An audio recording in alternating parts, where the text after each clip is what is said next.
El sol de Ciudad de México se filtraba por las cortinas de la cocina, mientras Patricia Álvarez observaba el mensaje en su teléfono con una mezcla de frustración y sospecha. Surgió un viaje de negocios a Monterrey. Volveré en 3 días. Te amo. Era el cuarto viaje de negocios de Alejandro en los últimos 2 meses. Patricia, de 38 años, dejó el teléfono sobre la encimera de granito y se sirvió una taza de café.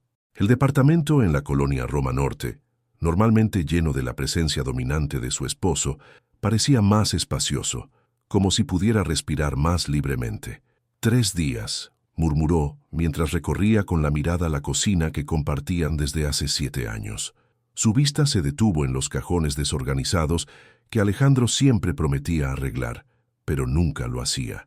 El cajón principal estaba tan atascado de utensilios que apenas cerraba. Patricia trabajaba como profesora de literatura en la UNAM, y aunque sus clases comenzarían en unas horas, decidió que ya era hora de poner orden. Sacó el cajón de sus rieles con esfuerzo, sorprendiéndose por su peso, y lo colocó sobre la mesa. ¿Cómo acumulamos tanta basura?, se preguntó mientras vaciaba el contenido. Cucharas dobladas, abrelatas oxidados, manuales de electrodomésticos que ya no tenían, y facturas amarillentas formaban un caótico mosaico sobre la superficie de madera. Mientras organizaba, notó algo extraño. El fondo del cajón parecía más elevado de lo normal. Pasó los dedos por los bordes y sintió una pequeña hendidura en la esquina posterior derecha. Al presionar, escuchó un leve clic. ¿Qué?, susurró, levantando un falso fondo perfectamente recortado para encajar en el cajón. Debajo, envuelto en plástico transparente, había un conjunto de fotografías, notas manuscritas y lo que parecía ser un pequeño cuaderno. Con manos temblorosas, Patricia extrajo el paquete.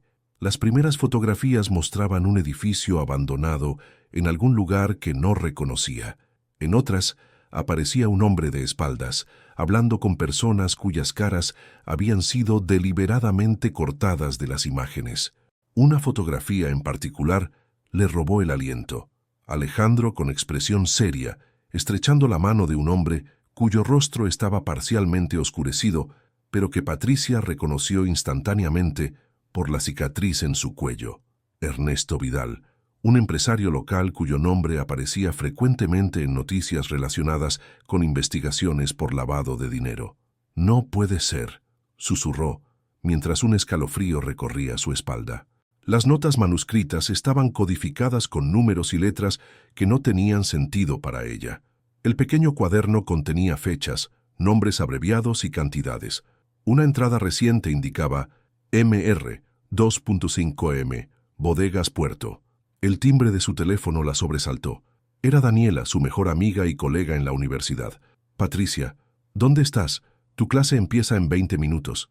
Dani», su voz se quebró. «No puedo ir hoy. Necesito que vengas a mi casa después de tus clases. He encontrado algo sobre Alejandro que no entiendo». Tras colgar, Patricia observó nuevamente las fotografías, tratando de conectar los puntos. Su esposo, gerente de ventas en una empresa de productos farmacéuticos, siempre había sido reservado sobre ciertos aspectos de su trabajo, pero esto era diferente. Recordó las llamadas a altas horas de la noche, las salidas repentinas, el dinero extra que a veces aparecía en su cuenta conjunta. «Para un futuro mejor», decía él cuando ella preguntaba. Con manos temblorosas tomó una fotografía donde aparecía un mapa marcado con una X roja cerca de Puerto Vallarta. Al reverso, una anotación. «Última entrega, 15 octubre». El timbre sonó, sobresaltándola nuevamente. Rápidamente guardó todo en su lugar y colocó el cajón en la cocina. Al abrir la puerta, se encontró con el rostro preocupado de Daniela. «¿Qué pasa? Nunca faltas a clases», dijo su amiga, entrando al departamento. Patricia cerró la puerta y apoyó su espalda contra ella, sintiendo cómo su mundo comenzaba a desmoronarse. «Creo que mi esposo está involucrado en algo peligroso, Dani, y necesito averiguar qué es antes de que regrese». Capítulo 2. Rastros en la ciudad. La tarde caía sobre la Ciudad de México cuando Patricia y Daniela extendieron el contenido del cajón secreto sobre la mesa del comedor. El tráfico de la avenida cercana formaba un rumor constante que contrastaba con el silencio tenso entre las dos mujeres. Esto no prueba nada definitivo, dijo Daniela, ajustándose las gafas mientras examinaba las fotografías. Alejandro podría tener una explicación razonable. Patricia pasó los dedos por una de las notas codificadas. ¿Y esto? ¿Y por qué ocultarlo todo en un compartimento secreto? Tomó el cuaderno y lo hojeó nuevamente. Algunas entradas tenían direcciones parciales que Patricia reconoció. Una en particular llamó su atención. Reunión. Cafetería Rosales, 16-0. La cafetería Rosales está a 10 cuadras de aquí, dijo Patricia, consultando la fecha. Es para hoy. No estarás pensando en ir, advirtió Daniela. Patricia ya estaba cambiándose de ropa. Tengo que saber, Dani. Si no encuentro respuestas, esta incertidumbre me consumirá. La cafetería Rosales era un establecimiento modesto en una esquina del barrio de Condesa. Patricia, con lentes oscuros y un sombrero que ocultaba parcialmente su rostro, observaba desde una mesa exterior, mientras Daniela vigilaba desde su auto estacionado al otro lado de la calle. A las 16:05, un hombre con traje gris entró y se sentó en una mesa al fondo. Patricia lo reconoció como Javier Méndez, un colega de Alejandro que había cenado en su casa un par de veces. Minutos después, entró otro hombre que Patricia nunca había visto. Corpulento, con una cicatriz que cruzaba su ceja izquierda, llevaba un maletín negro. Desde su posición, Patricia no podía escuchar la conversación, pero observó cómo Javier entregaba un sobre al desconocido, quien a su vez deslizaba el maletín bajo la mesa. El intercambio duró apenas 10 minutos. Cuando el hombre de la cicatriz salió, Patricia tomó una decisión impulsiva. Dejó dinero en la mesa y lo siguió a una distancia prudente, enviando un mensaje rápido a Daniela. El hombre caminó 3 cuadras hasta llegar a un Audi negro. Patricia memorizó las placas mientras él guardaba el maletín en el maletero. Estaba a punto de darse la vuelta cuando el hombre levantó la mirada y sus ojos se encontraron brevemente. Patricia fingió buscar algo en su bolso, pero su corazón latía desbocado. De regreso en el departamento, Patricia buscó las placas en internet, pero no encontró información útil. «Esto es demasiado peligroso, Patricia», insistió Daniela. «Deberías hablar con la policía. ¿Y decirles qué? ¿Que mi esposo tiene fotos extrañas y notas codificadas? Necesito algo más concreto». Patricia revisó el teléfono de Alejandro que había dejado en casa, pero estaba bloqueado con un patrón que desconocía. Sin embargo, recordó que él usaba la misma contraseña para su computadora portátil, que también había dejado. La laptop se encendió y Patricia accedió sin problemas. La mayoría de los correos eran rutinarios, relacionados con su trabajo legítimo, pero en una carpeta marcada como proyectos personales, encontró algo perturbador. Un correo con el asunto «Confirmación final Puerto Mite». El contenedor llega el viernes. Vidal ha confirmado el pago completo. Necesitamos que supervises personalmente la distribución en las 3 ubicaciones. Esta es la última fase. Después de esto, estamos libres. R. Adjunto había un mapa detallado de Puerto Vallarta con 3 puntos marcados y un código QR. «¿Puerto Vallarta?», murmuró Daniela. «Alejandro te dijo que iba a Monterrey». Patricia sintió náuseas. «¿En qué está metido? ¿Drogas? ¿Contrabando? Tienes que confrontarlo cuando regrese», sugirió Daniela. «Si está involucrado con Vidal, podría ser peligroso», respondió Patricia. «Necesito saber exactamente a qué me enfrento antes de tomar cualquier decisión». Esa noche, después de que Daniela se marchara, Patricia no pudo dormir. Las piezas del rompecabezas se movían en su mente sin encajar completamente. Revisó nuevamente las fotografías, deteniéndose en una donde aparecía un edificio con un letrero parcialmente visible. Almacenes del Pacífico. Una búsqueda rápida reveló que era una empresa de almacenamiento en Puerto Vallarta. Patricia recordó entonces que su cuñada, Mónica, vivía en esa ciudad. Sin pensarlo demasiado, marcó su número. «Mónica, soy Patricia. Perdona la hora. Necesito preguntarte algo. ¿Conoces los almacenes del Pacífico?» Hubo un silencio prolongado al otro lado de la línea. «¿Por qué preguntas por ese lugar?» La voz de Mónica sonaba tensa.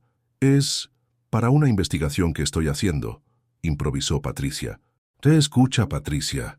El tono de Mónica bajó a un susurro. «No sé qué está pasando, pero Alejandro estuvo aquí hace 2 semanas, no en Monterrey, como te dijo. Lo vi salir de esos almacenes con un hombre que parecía peligroso. No me atreví a saludarlo. Patricia sintió que el suelo se abría bajo sus pies. ¿Estás segura que era él? Completamente. Patricia, ten cuidado. Hay rumores sobre esos almacenes. Dicen que están vinculados con personas peligrosas. Tras colgar, Patricia miró por la ventana hacia la ciudad iluminada. La verdad estaba ahí fuera, escondida entre mentiras y secretos, y tenía menos de 48 horas para descubrirla antes de que Alejandro regresara. Capítulo 3. La verdad. Entre sombras. La mañana siguiente amaneció gris sobre Ciudad de México, como si el clima reflejara la turbulencia interior de Patricia. Después de una noche de insomnio, había tomado una decisión, necesitaba respuestas y sabía quién podría dárselas. Carlos Fuentes había sido compañero de Patricia en la universidad antes de unirse al periódico El Universal como periodista investigativo. Su especialidad, crimen organizado y corrupción. Patricia lo encontró en la cafetería frente a las oficinas del diario, un lugar ruidoso donde las conversaciones privadas se perdían entre el bullicio. ¿Ernesto Vidal? Carlos frunció el ceño mientras revolvía su café. Patricia, si tu esposo está involucrado con él, estás pisando terreno peligroso. Vidal no es solo un empresario con negocios turbios, es un operador mayor. ¿Operador de qué exactamente? Carlos miró alrededor antes de inclinarse sobre la mesa. Comenzó con lavado de dinero para varios cárteles, pero ahora maneja su propia operación. Contrabando principalmente, drogas, armas, incluso personas. Es intocable porque tiene conexiones en todos lados. Patricia sintió un escalofrío.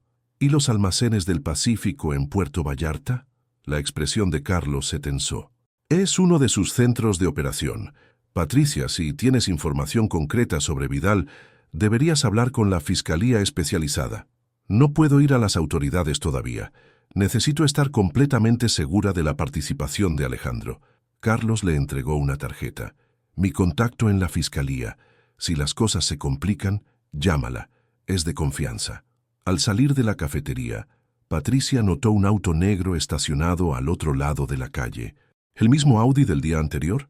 No alcanzó a ver las placas antes de que arrancara y se perdiera en el tráfico.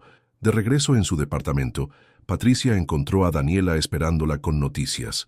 Logré descifrar parte del código en las notas, explicó, mostrándole varios papeles con anotaciones. Es bastante simple en realidad.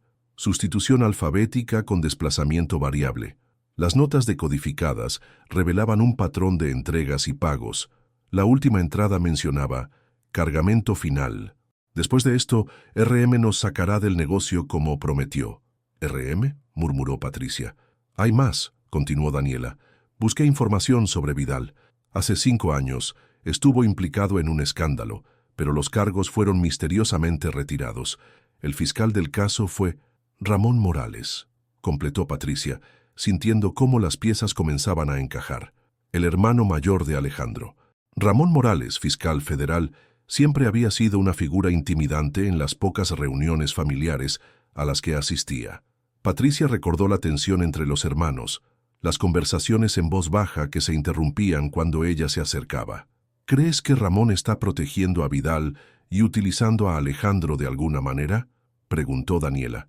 O tal vez Alejandro está atrapado en algo de lo que no puede escapar, respondió Patricia, queriendo creer en la inocencia de su esposo. El teléfono de Patricia vibró con un mensaje. Regreso mañana por la mañana.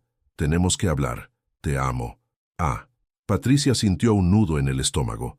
El tiempo se agotaba. Esa tarde, decidió visitar la oficina de Alejandro en la empresa farmacéutica. La recepcionista la reconoció de inmediato.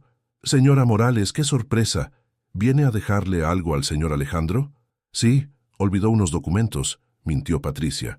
¿Podría pasar a su oficina un momento? Una vez dentro, Patricia buscó rápidamente cualquier pista. El escritorio estaba inmaculado, sin papeles comprometedores. Cuando estaba a punto de rendirse, notó una fotografía de ellos dos en la playa, el único elemento personal en la oficina. Al levantarla, encontró una llave pegada en la parte posterior del marco. Sin saber a qué pertenecía, la guardó y salió, no sin antes notar que el calendario de Alejandro no mostraba ningún viaje a Monterrey. De vuelta en casa examinó la llave. Parecía corresponder a una caja de seguridad. Entre las notas decodificadas había una referencia al Banco Azteca, sucursal Reforma. A la mañana siguiente, Patricia se presentó en el banco apenas abrieron. Con la llave y la identificación de Alejandro que había tomado de su cartera antes del viaje, solicitó acceso a la caja de seguridad. «Lo siento, señora, pero necesito la autorización directa del titular», explicó el empleado. Patricia improvisó. «Mi esposo está fuera de la ciudad por una emergencia familiar. Me pidió expresamente que recogiera unos documentos urgentes. Puedo mostrarle nuestro certificado de matrimonio». Después de una llamada telefónica para verificar su identidad y revisar que Alejandro la había registrado como cotitular de sus cuentas, el empleado finalmente cedió. En la privacidad de la sala de cajas de seguridad, Patricia abrió el contenedor metálico con manos temblorosas. Dentro encontró pasaportes falsos con sus fotografías y nombres diferentes, fajos de dólares y un sobre manila sellado con la palabra «emergencia» escrita en rojo. Al abrir el sobre, encontró documentos detallados sobre una nueva identidad en Costa Rica, incluyendo escrituras de una propiedad a nombre de Andrés y Paula Mendoza. «Estaba planeando que huyéramos», susurró para sí misma. También había una carta manuscrita dirigida a ella. «Patricia, si estás leyendo esto significa que las cosas no salieron como planeaba. Todo lo que he hecho, lo hice para protegernos. Ramón me atrapó en su red hace años, utilizando mi posición en la farmacéutica para distribuir productos químicos a los laboratorios de Vidal. Intenté salir muchas veces, pero las amenazas siempre iban dirigidas a ti. Esta última entrega es mi boleto de salida. Ramón prometió liberarme después de esto. Si algo me sucede, toma el dinero y los documentos y ve a la dirección en Costa Rica. Te amo más que a nada en este mundo. Perdóname por arrastrarte a esto, Alejandro». Las lágrimas nublaron la visión de Patricia mientras guardaba todo nuevamente, excepto la carta y uno de los fajos de dinero. Al salir del banco, su teléfono sonó. Era un número desconocido. «¿Patricia Álvarez?» La voz masculina sonaba tensa. «¿Quién habla?» «Soy el detective Miguel Soto. Encontramos su número en el teléfono de Alejandro Morales. Lamento informarle que su esposo ha tenido un accidente en Puerto Vallarta. Necesitamos que venga a identificar el cuerpo». El mundo de Patricia se detuvo en ese instante, mientras la lluvia comenzaba a caer sobre la Ciudad de México, lavando las lágrimas de su rostro. Capítulo 4. El último secreto. El vuelo a Puerto Vallarta fue el más largo de la vida de Patricia, a pesar de durar apenas hora y media. Cada minuto parecía estirarse infinitamente, mientras su mente oscilaba entre la negación y el dolor desgarrador. Daniela insistió en acompañarla, sosteniéndole la mano durante todo el trayecto en silencioso apoyo. La morgue del hospital regional era un lugar frío e impersonal, con luces fluorescentes que acentuaban la palidez de los rostros. El detective Soto, un hombre de mediana edad con ojos cansados, las recibió en la entrada. «Señora Morales, lamento su pérdida», dijo con tono profesional. «Necesito advertirle que la identificación puede ser difícil. El accidente fue severo». Patricia asintió mecánicamente, preparándose para lo peor. Pero cuando la sábana fue retirada, Patricia se quedó paralizada. El cuerpo presentaba contusiones y cortes profundos que sugerían algo mucho más violento que un simple accidente automovilístico. «Este no es mi esposo», dijo finalmente, con voz entrecortada. El detective Soto frunció el ceño. «¿Está segura?» Llevaba la identificación de Alejandro Morales. «Estoy completamente segura. Este hombre no es Alejandro». Fuera de la morgue, Patricia mostró al detective una foto reciente de Alejandro en su teléfono. La confusión en el rostro del oficial era evidente. «Esto no tiene sentido. El hombre del accidente llevaba la cartera, teléfono e identificación de su esposo. El auto estaba registrado a su nombre». «¿Dónde ocurrió exactamente el accidente?», preguntó Daniela. «En la carretera costera cerca de los almacenes del Pacífico», respondió Soto consultando sus notas. «El vehículo se salió de la carretera y cayó por un acantilado. No hubo testigos». Patricia y Daniela intercambiaron miradas significativas. «Detective», dijo Patricia con determinación renovada, «creo que mi esposo está en peligro y creo saber dónde podría estar». En la pequeña sala de conferencias de la comisaría, Patricia compartió con Soto todo lo que había descubierto: las fotografías, las notas codificadas, la conexión con Vidal y Ramón Morales, y finalmente, la carta de la caja de seguridad. «Esto es una acusación muy seria contra un fiscal federal», dijo Soto claramente incómodo. «Necesitaríamos pruebas contundentes». «Las pruebas están en esos almacenes», insistió Patricia, «y posiblemente también Alejandro». Soto dudó. «No puedo obtener una orden de cateo basándome en esto. Necesitaríamos...» El teléfono de Patricia interrumpió la conversación. Un mensaje de texto de un número desconocido. «Tu esposo está vivo. Si quieres que siga así, ven sola a los muelles detrás de Almacenes del Pacífico. 20 está sin policía». Patricia mostró el mensaje a Soto, quien inmediatamente comenzó a organizar un operativo. «Es demasiado peligroso», argumentó. «Dejaremos que nuestros agentes encubiertos manejen esto». «No hay tiempo», respondió Patricia. «Conozco a Alejandro mejor que nadie. Puedo identificar señales que ustedes pasarían por alto. Necesito ir». Después de intensas negociaciones, acordaron un plan. Patricia iría al encuentro con un micrófono oculto, mientras un equipo táctico esperaría cerca, fuera de vista. La noche cayó sobre Puerto Vallarta, trayendo consigo una brisa marina que no aliviaba la tensión que Patricia sentía en cada fibra de su ser.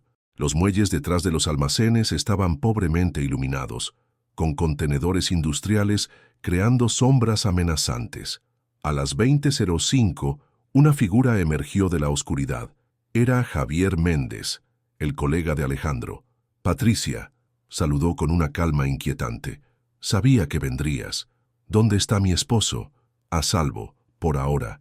Pero eso depende de ti». «¿De mí? ¿Qué quieres?» «La tarjeta de memoria», respondió Javier. «Alejandro la escondió antes de que pudiéramos detenerlo. Contiene todas las pruebas contra Vidal y Ramón Morales. Transacciones, nombres, lugares, todo». Patricia mantuvo la compostura, a pesar de no saber nada sobre dicha tarjeta. «Llévame con Alejandro primero». Javier sonrió con desdén. «No estás en posición de negociar. Tampoco tú», respondió ella. «Si algo me sucede, la información se enviará automáticamente a varios periódicos nacionales». Era un farol desesperado, pero funcionó. Javier la condujo a través de un laberinto de contenedores hasta un pequeño edificio de oficinas. Dentro, en una habitación mal iluminada, encontró a Alejandro atado a una silla, con el rostro magullado, pero vivo. «Patricia», exclamó al verla, con una mezcla de alivio y terror. «No deberías estar aquí». «Qué conmovedor», interrumpió una voz desde las sombras. Ramón Morales, el hermano de Alejandro, avanzó hacia la luz. A su lado, Ernesto Vidal observaba la escena con expresión impasible. «Mi querida cuñada», dijo Ramón con falsa cordialidad, «siempre tan inteligente. ¿Encontraste nuestro pequeño compartimento en la cocina? Era un seguro, en caso de que Alejandro intentara traicionarnos». «¿Por qué?», preguntó Patricia, dirigiéndose a Alejandro. «¿Por qué te involucraste en esto?» «Fue hace 7 años», respondió Alejandro, su voz quebrada por el agotamiento.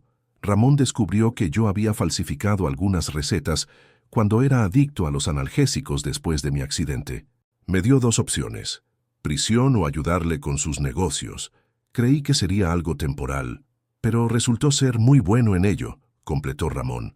«Mi hermano pequeño, tan meticuloso, tan confiable, hasta que decidió reunir pruebas contra nosotros y planear su escape. Muy desconsiderado de su parte». «La tarjeta, Patricia», exigió Vidal, hablando por primera vez. Su voz era suave pero amenazante. «O tu esposo no saldrá con vida de aquí». Patricia mantuvo la calma, ganando tiempo para el operativo policial. «Está en un lugar seguro. Podemos negociar». Una sonrisa cruzó el rostro de Alejandro, casi imperceptible. Sus ojos se desviaron brevemente hacia el reloj en la pared, luego hacia la ventana. Patricia captó el mensaje silencioso. «De hecho», continuó, alzando la voz ligeramente para que el micrófono captara claramente, «creo que la tarjeta podría estar más cerca de lo que piensan». En ese momento, las luces se apagaron repentinamente y se escucharon sirenas en la distancia. El caos se desató cuando el equipo táctico irrumpió en el edificio. En la confusión, Patricia corrió hacia Alejandro y comenzó a desatarlo. «¿La tarjeta de memoria?», preguntó mientras trabajaba en las cuerdas. En nuestro reloj de cocina, respondió él. El que nos regaló tu madre. Está en el mecanismo. Afuera, los oficiales arrestaban a Vidal y sus hombres. Ramón intentó escapar por una salida trasera, pero fue interceptado por el detective Soto, personalmente. 3 semanas después, Patricia y Alejandro se sentaron en la terraza de un pequeño hotel en Playa del Carmen, lejos de Puerto Vallarta, lejos de la Ciudad de México, pero aún en el país que era su hogar. La tarjeta de memoria había proporcionado suficiente evidencia para desmantelar la operación de Vidal y procesar a Ramón. Alejandro, bajo un acuerdo de colaboración con la Fiscalía, había recibido inmunidad a cambio de su testimonio completo. ¿Cómo supiste que debías buscar en los cajones de la cocina?, preguntó Alejandro tomando la mano de Patricia. Ella sonrió suavemente. No lo sabía. Simplemente decidí poner orden mientras no estabas. Siempre tan metódica, respondió él con una sonrisa cansada. ¿Podrás perdonarme algún día? Patricia observó el horizonte donde el mar azul turquesa se fundía con el cielo. Las últimas semanas habían sido un torbellino de declaraciones, audiencias y decisiones difíciles. Habían perdido su departamento, muchos amigos y la sensación de seguridad, pero habían ganado algo más valioso, la verdad. Ya comencé a hacerlo, respondió finalmente. Pero tomará tiempo reconstruir la confianza. Tendremos que empezar de nuevo, con total honestidad. Alejandro asintió, sus ojos reflejando arrepentimiento y esperanza. Paso a paso, no más secretos. Patricia apretó su mano, pensando en los cajones de la cocina que habían cambiado su vida. A veces, la verdad se esconde en los lugares más cotidianos, esperando ser descubierta por quien tenga el valor de mirar. No más secretos, confirmó, mientras el sol comenzaba a ponerse sobre el mar del Caribe, pintando el cielo con tonos de naranja y púrpura, un hermoso final para un día y el comienzo de una nueva vida.